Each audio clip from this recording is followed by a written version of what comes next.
Hi, is this the library? Yeah, I haven't seen my daughter all day. I was just wondering if she was there. There's a child crying erratically in the YA section. Yeah, that's mine. I'm 10 minutes away. Honey, that was the school on the phone. Apparently they caught you reading in class again. Was it good? Did you get to the part where they finally, you did? Okay, hang on. I'll get the tea. We're gonna talk about this. Are you okay, sweetie? You look like you haven't slept in days. Binge reading.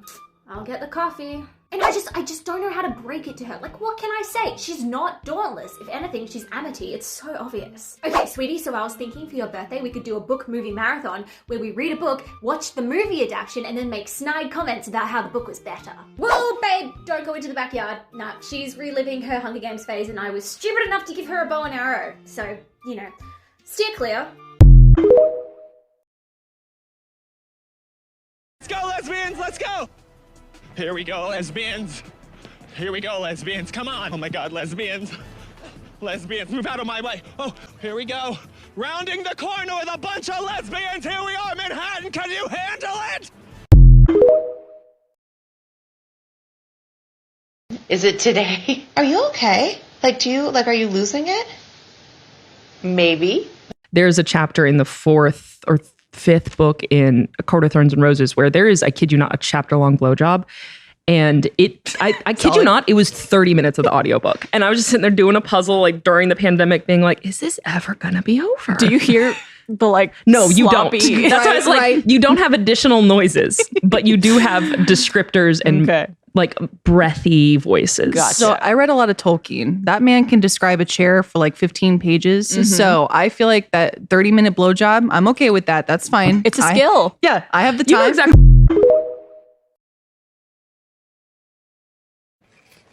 Hi there. Is there a project you're working on? I know more than you. All right. I've decided I'm going to treat people who don't read like people who treat people who don't drink. When they're like, oh, just have a drink, bro, just have a drink. I'm going to be like, you don't read? Oh, come on. Let me buy you a book. Let me buy you this book over here. No, I have really good book recommendations. No, I promise you. You might not have read before, but what I'm going to buy you, you're going to love it. You're going to love it. What do you mean you don't read? You're at a coffee shop. Who comes to a coffee shop and doesn't read? Weird.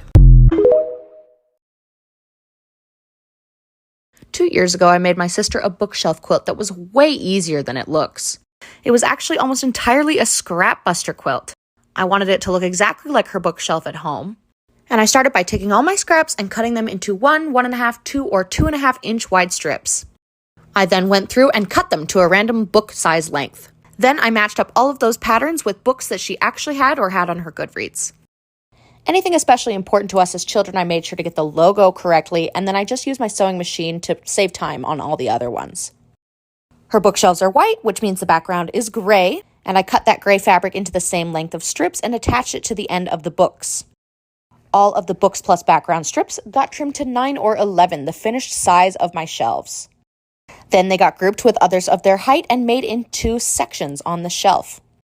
The hardest part was laying out all these sections to fit into a nice neat square without having a pattern.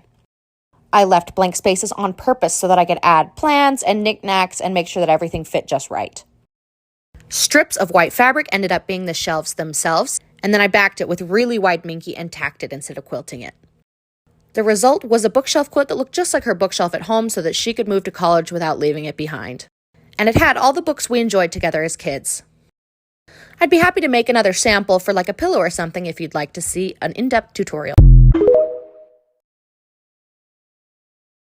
Here is a PSA to check your books for mold. This is something that very often happens to books. It's why you need to keep them in a low humidity environment. When it starts, it does spread, and so that's why I've now had to quarantine my first edition of Inkheart. This is a book that's gone way too far and it's in my quarantine cupboard. This is what it can look like when it gets unchecked, and it does spread to other books. That is another angle. Books do yellow over time, especially on modern paper. They're not made to last.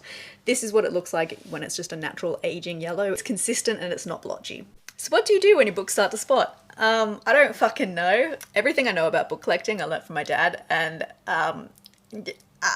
let's just say that he has some very valuable books that are no longer valuable. So currently Inkheart is quarantined. It's not in the quarantine cupboard because I don't want it to spread, so I'm going to start experimenting. Apparently if it hasn't reached the main pages, which it hasn't, you can sand it off. That terrifies me, but I'm going to try it. Before I do it, I'm also going to buy some rubbing alcohol and see if I can just kill the spores where they are so they don't spread after sanding. Other than that, I mean, the quarantine cupboard's going. I feel like it's spread from the cupboard. They might be dead sports. It might have always been like this, but I don't know, and it's making me anxious. The quarantine books in question are all Skullduggery Peasant books that I got practically for free, so I think they're just going to have to go. So yeah, check your collections regularly, don't let it spread, and don't pick up dodgy books and put them in your wardrobe, because apparently it will spread from your wardrobe. So I was just walking around the beach today, and then I saw this piece of paper with writing on it sticking out of the sand, and it was kind of burned, and so I was like, ooh, is it like something inspirational? Was this like a healing journey for someone to like take this page out and burn it? Started looking closely, and I was like, that's not Twilight, is it? Is this Twilight? Is this Twilight? And this was me when I found out. It's Twilight! Who did that? Oh my god. And it's burned. Why would you do that? Why did they do this? Oh, and it says, why would you do that? I literally just, oh my god. Looking around to see clues or if there are any more pages of anything, and I am not seeing anything, and I just need answers. Like, it seems like it's sentimental, but like, what does it mean? Why did they do that? Twilight? That's your choice? Oh wait, is that paper? I'm gonna be so sad if it's not. It's not. It's styrofoam. So I left the beach with more questions than answers, but also I had a wonderful laugh. So thank you to whoever did that, and I just want to know why. I'm so glad you asked. Welcome to my bookshelf. It has a ladder, and it goes up into my ceiling, and it keeps going. Keeps going. Upon my lower shelf, I have all of my stenciled edges and random piles of books that I make TikToks with, because I'm really short, and that's where they sit, and I'm not good at putting things away. Upon my second row is plain sprayed edges, organized in a chaos rainbow, because I'm not a librarian, and fuck the rules. Upon my third row, we have overstock of, stencil edges. Here's some comic books. Here's some more comic books. Here's books that came in boxes. And my children collection. Oh, I love me my children's. Sets of books in boxes, and a little book foldy thing that a friend made for me that says Obstinate Headstrong Girl. Isn't it cool? Upon this high shelf lies my White's Fine Editions, the pocket classics and the fine editions. They're really hard to find. They took me 2 years to find. We got some Barnes & Noble kids books. Don't buy these. They're too nice to read to your kids. They literally they look pretty on the shelf, and that's it. Here's my Pantones, because I cannot resist a rainbow set. Here's my classic olive editions and my mystery olive editions, my signature classics, my vintage classics, Vengeful and Vicious, 2 of my favorite books, and a couple of Goldsboro specials. And we're up on the ladder to admire my paperback sprayed edges. And then here's some more Pride and Prejudice editions. Aren't they stunning? The Zodiac editions from the 80s. We've got some Penguin mid-century modern versions of F. Scott Fitzgerald. Oh, these Scholastic Gothic classics are some of my favorites. Mix goth and rainbows, yes! I've got some children's books by Coralie Bickford Smith. I've got my Harper Muse editions. Frankenstein is my favorite. Some more Gatsbys that I really don't need because I don't read F. Scott Fitzgerald. Why do I have these?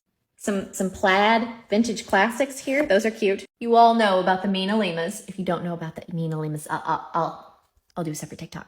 Some yellowbacks, some hair classics. Literally, look at their long hair. And then I've got some paperback classics of different sorts. And up top, you can see I've got my Penguin classics, lots of different kinds of Penguin classics, Canterbury classics. There's some more of the big Barnes & Noble editions over there. And there's more. We've got Boddingtons and Junipers and sci-fi and Penguin drop caps and Austins galore. You want Penguin UK classics? I've got 20, but who cares? No big deal. I want more. This is what I think about you based on your reading position / how you sit while reading. If you sit like this, feet on the floor, back straight, I don't trust you. I don't know what it is. You seem very stern. You know, like those scary librarians you had when you were in school and you were too fucking scared to go and ask them for help. That is the vibe I get. I'm sorry, it's intimidating. I just don't mess with that vibe. If you lie on your belly with your feet in the air, first of all, is this a coming of age movie? Second of all, you are definitely reading a romantic fantasy. You are definitely giggling and kicking your feet when the person goes, who hurt you. And you are a sucker for enemies to lovers. What I think anyway. If you read like this, you're definitely the type of person who wakes up with backache and then goes, oh, I don't know why my back hurts so much. I also feel like you're a procrastinator. Like, you'll say, I'm going to have a shower, and then 3.5 hours later, you've still not moved off your bed and you still haven't showered yet. I also feel like you're the type of person who will get to a good point in the book and stay awake all night to finish it, because I'm the same.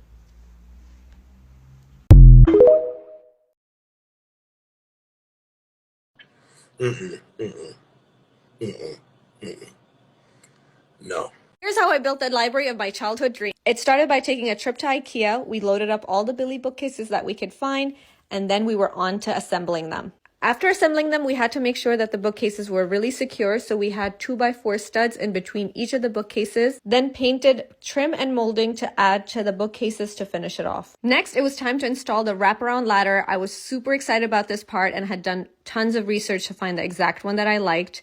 This was a little bit tedious to do because we had to make sure that everything was level and really secure. After that, it was time to paint the entire room and the doors all black. I was a little nervous to do that, but it turned out so good. We decided to replace the sliding doors with French doors and also had this beautiful chandeliers professionally installed, because I didn't want to take a chance with any electrical stuff going wrong. The flooring in the room was very damaged, so we decided to add stick-on vinyl flooring, which was super easy to install. Next, we installed faux copper tiles on the ceiling, and it's one of my favorite parts in the room. I also decided to paint the office chair. I love the cognac color. It really warms up the space. Finally, the curved desk arrived, and I love the modern touch that it adds to the office. I couldn't be more happier with how this fairy tale library came to life. I would love to hear your thoughts about the space. Follow for more DIY and decor tips. Clap if you care. All right, let's move on. I'd like to check in, please. Oh my God, where did you come from? I said hello twice. Hello?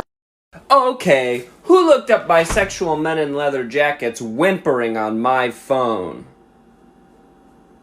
It was me. Oh, cool. Oh, cool. Oh, cool. Oh, cool. Oh, cool. Oh, cool. Cool. Have you tried sitting on an icicle?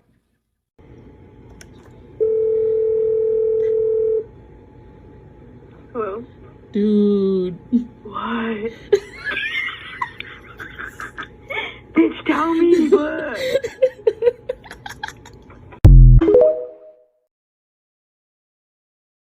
If you want me to pick apart ACOTAR, I do have a little question. One of Sarah J. Maas's favorite descriptors to describe Feyre's terror is to talk about her bowels becoming watery. This is something happening more than once in the book. This is a Kindle search for the word bowels. And I took this, again, it's a weird image, but I took this to mean just oh, she's her stomach's churning, right? Because she's so scared. Or she has bubble gut or butterfly. I don't know. But then here when she goes under the mountain and she's first talking to Amarantha, she says, my bowels turned watery. I couldn't help it. And that made me take pause in it. This is so crude, but is she just repeatedly shitting, nervous diarrheaing in her pants? Every time that she has the watery bowels, is that literal? Because I couldn't help it. It made me stop. If you see something, say something. I'm seeing something, I'm saying something.